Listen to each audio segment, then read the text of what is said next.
Assalamualaikum warahmatullahi wabarakatuh. Saudara-saudara sekalian, kita jumpa lagi. Anda bersama Ishak Rafiq, Direktur Eksekutif Masa Depan Institute, panjangnya Institut Masa Depan Indonesia. Topik kita kali ini adalah sesuatu yang besar, menyangkut Menek BUMN Erick Thohir. Dia dilaporkan oleh LSM Konsumen Cerdas Hukum. Apa pasal? Dia diduga telah mendorong Telkomsel, anak perusahaan Telkom, sebuah BUMN yang ada di dalam wewenangnya,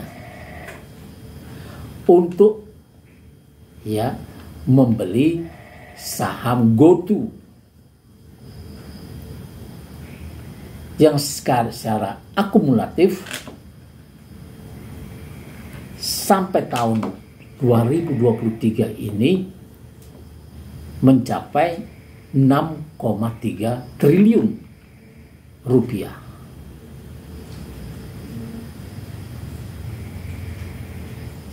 Dia, seperti dalam laporan tersebut, diduga kerja bareng abangnya dalam penggangsiran duit negara ini, yaitu Garibaldi Thohir, atau yang lebih dikenal sebagai Boy Thohir. Dua orang ini dua orang hebat dan punya bisnis yang luar biasa menggurita, dari batu bara sampai sepak bola, media massa, listrik swasta, dan lain-lain. Tapi apa yang terjadi dalam kasus ini? Setelah pembelian 6,3 triliun saham GoTo ini, saham GoTo terus melorot harganya, sehingga Telkomsel merugi 3,2 triliun. Di sisi lain, kerugian Telkomsel ini menjadi keuntungan buat GoTo sebesar itu, 3,2 triliun.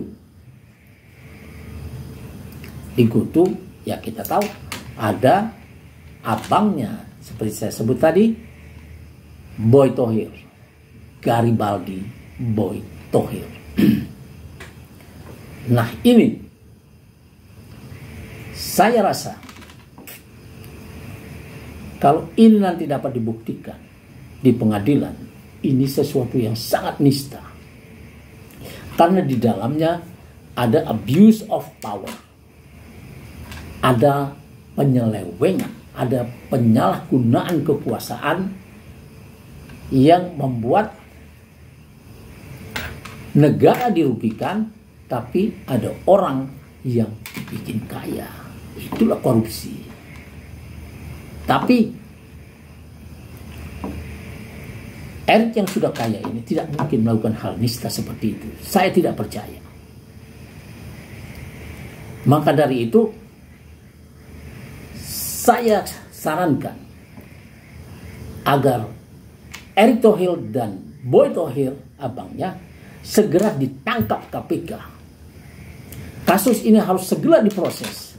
Bukan untuk menghinakan Erick dan Boy Thohir, tapi untuk membuktikan bahwa dia tidak korupsi di situ. Dia belum tentu korupsi di situ. Sehingga kalau itu bisa dibuktikan seperti itu, bahwa tidak ada korupsi di sana, dan sebetulnya Erick Thohir, Menek BUMN, tidak punya niat buruk untuk merugikan negara, untuk menggangsir duit negara, tidak ada. Dia tidak melakukan itu. Tapi ini cuman salah hitung. Cuman perhitungannya meleset. Ini biasa. Apalagi negeri kita adalah negeri agraris, negeri tropis yang banyak hujan. Dan ketika di musim hujan seperti saat ini, maka meleset itu biasa karena licin. Nah, karena itu kasus ini tidak boleh dibiarkan. Firly Bahuri harus segera menangkap Erick Thohir dan memprosesnya dengan cepat supaya nama Erick bisa diperbaiki. Di samping dengan cara ini, Firly Bahuri bisa memperbaiki citra KPK yang selama ada di tangannya memble. Kewenangannya untuk melakukan OTT dipangkas oleh Menko Marves Luhut Binsar Panjaitan yang tidak suka OTT, dianggap merusak citra Indonesia. Padahal citra Indonesia itu akan rusak kalau korupsi yang marak. Ketika ada hukuman terhadap koruptor, nama Indonesia akan terangkat. Nah, saudara-saudara sekalian, Erick Thohir dan abangnya adalah pengusaha besar yang sudah kaya.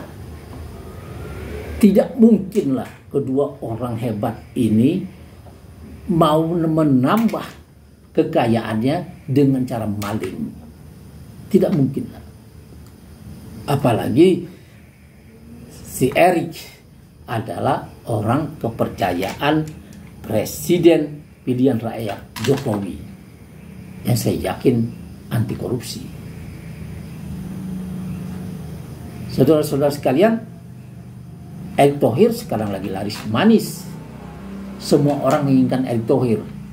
Semua parpol, apalagi yang gurem-gurem, P3, PAN, dan partai-partai yang tidak masuk seleksi, tidak lolos seleksi, semua menginginkan Erick Thohir jadi orang nomor satu atau jadi salah satu pimpinan supaya partainya bisa belaga dan bisa dapat suara banyak, di samping pasti dana operasional.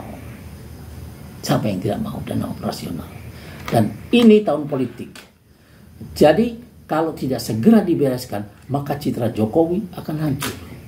Itu yang kedua. Untuk memperbaiki citra Presiden Jokowi sebagai presiden yang anti korupsi, maka kasus Erick ini harus segera diproses secara hukum.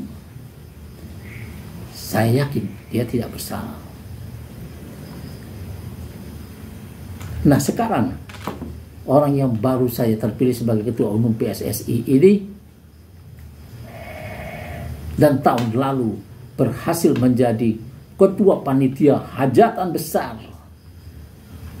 perkawinan anak Presiden Kaisang Pangarep yang undangannya 6.000 lebih dan melibatkan keamanan yang dipimpin oleh Andika Perkasa. Pada saat itu Panglima TNI mengerahkan 10.000 lebih